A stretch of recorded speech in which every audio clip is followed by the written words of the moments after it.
جیلانی صاحب میں ریپیٹ نہیں کرنا چاہ رہا کہ کیا ہوا کیسے ہوتا رہا.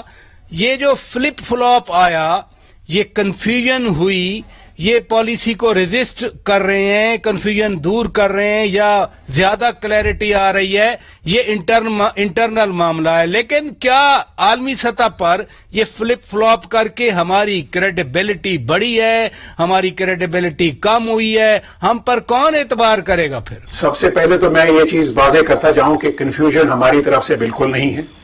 ہماری جو خارجہ پالیسی کے خد و خال ہیں وہ بالکل ہی ٹرانسپیرنٹ اور نمایاں ہیں.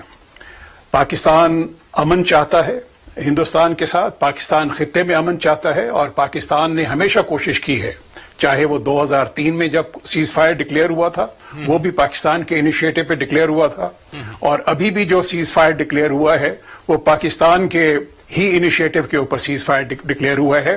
اور پاکستان نے جو سیز فائر کی یہ پیشکش کی اور وہ ہندوستان نے اس کو ریسیپروکیٹ کیا، میں یہ سمجھتا ہوں کہ یہ ایک بہت ہی اچھا اقدام تھا دونوں ممالک کی طرف سے. اب آپ نے کہا کہ جی کنفیوژن کی بات جو کی، کنفیوژن ہماری طرف سے نہیں ہے، کیونکہ جب بھی کوئی پیس پروسیس آگے بڑھتا ہے تو اس کے لیے دونوں ممالک کی طرف سے وہ ایک قدم اٹھایا جاتا ہے.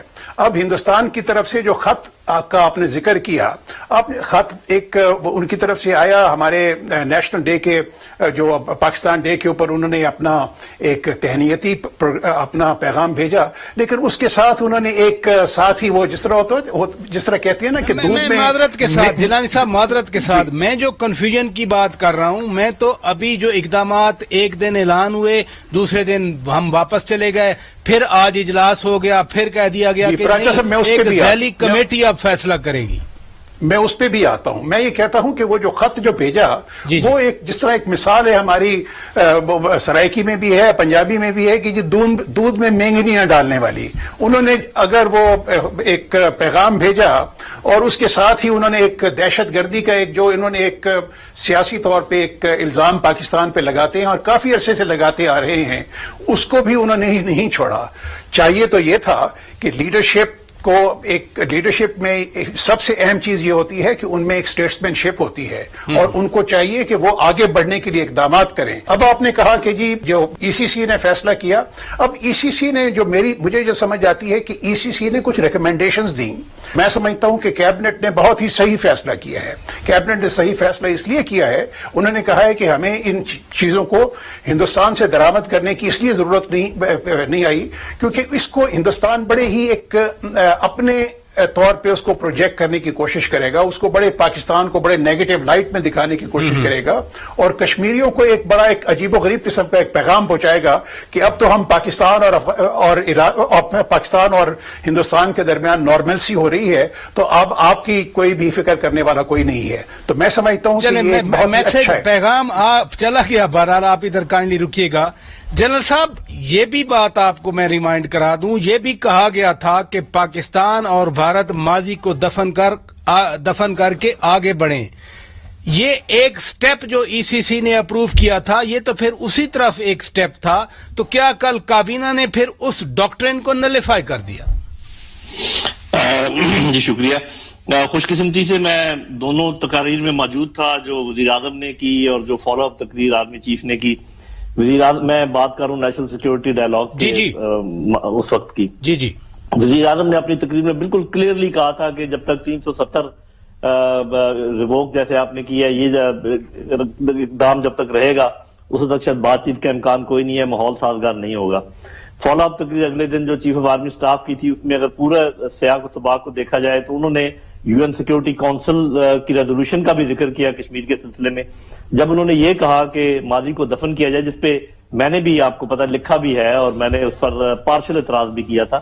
تو اس میں ان کا مقصد ہرگز یہ نہیں تھا کہ کشمیریوں کو بھول جائیں یا ہسٹری کو بھول جائیں. آپ کا اپنا اعتراض کیا تھا جنرل صاحب؟ جی میرا اعتراض یہ تھا کہ ہم ہسٹری کو نہیں بھول سکتے، ہم شہادتوں کو، جو کشمیریوں کی شہادتیں ہیں ان کو نہیں بھول سکتے، جو پاکستانیوں کا ایک رویہ ہے، جو پاکستانیوں نے برداشت کیا ہے اتنا کچھ کشمیر کے سلسلے میں، اس کو نہیں بھول سکتے، اور پاکستانیوں کی جو خواہش ہے ہم اس کو پسے پش نہیں ڈال سکتے. تو میرے آخر میں یہ تھا کہ ہم کڑواہٹ اور یہ جو ایک سٹینڈ آف ہے اس کو تو دفن کر سکتے ہیں، یہی شاید ان کا انڈیا تھا، لیکن یہ جو باقی میں نے چیزیں کی اس کو نہیں کر سکتے. جو آپ سوال کر رہے ہیں بنیادی طور پہ دیکھیں بات یہ ہے, وہ جو ایک بات کہی گی نا اپنے گھر کو سیدھا کریں, جی جی تو یہ اس سلسلے کی بات ہے. وہ بالکل جیلانی صاحب ٹھیک کہہ رہے ہیں کہ فارن آفس کی طرف سے اٹ از ویری کلیئر, کیونکہ بعد میں بھی ان دونوں تقاریر کے بعد بھی جو فارن منسٹر کا بیان تھا وہ بھی, اور جب بھی انہوں نے بیان دیا اور فارن آفس کی طرف سے جب بھی, ان کا کوئی اس میں حکم نہیں ہے کہ وہ کیا کہہ رہے ہیں.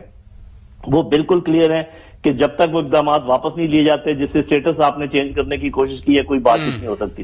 یہ جو آپ بات کر رہے ہیں کہ گھر کو سیدھا کرنے کی بات, اس میں یہ چیز بھی شامل ہے جو کنفیوژن کا ذکر کر رہے ہیں. دیکھیے حکومت جب چلائی جاتی ہے تو ایسے نہیں چلتی کہ ایک بندہ ایک بات کر رہا ہے دوسرا, یا تو آپ کہیں کہ جی بات ایک منہ کرے گا, وہ منہ مقرر کر دیں کہ یہ والا. جنرل صاحب میں یہی تو گزارش کر رہا ہوں, کوئی یہاں کچھ کہہ رہا ہے کوئی کچھ کہہ رہا ہے. میں تو آپ کی تائید کر رہا ہوں نا کہ یہ تو ایک ڈھیلا پن ہے حکومتی مشینری میں, جو اللہ کرے کہ ہم دعا کرتے ہیں کہ ٹھیک ہو جائے, اور اس کی میں ایک وجہ سمجھتا ہوں اور وہ میں آپ کے سامنے پیش کر دیتا ہوں. یہ میں نے بارہا بات کی ہے, جب تک وزیر اعظم اپنے ساتھ جو تمام چیزوں کا ہر وقت جائزہ لیتا رہے اور جو وزیر اعظم کی انسٹرکشنز ہیں ان کو پہنچائے سب تک, اور وہاں سے فیڈ بیک لے کے واپس وزیر اعظم کو بتائے, اور ایک ہی ہونا چاہیے منسٹر جو کہ بات چیت کرے, انفارمیشن منسٹر ہو یا جس کو بھی وہ مقرر کر دیں. یہ جو سب باتیں کرنا شروع کر دیتے ہیں یہ مناسب نہیں ہے. فورن افیئر کی بات ہے, فورن منسٹر یا بات کرے یا فورن سیکرٹری بات کرے, اور اگر کوئی اور عمران خان صاحب کی طرف سے بات کرنی ہے تو ان کا جو نمائندہ ہے وہ بات کرے, کوئی اگر نیشنل انفارمیشن کی بات ہے تو جو انفارمیشن منسٹر ہے وہ بات کرے.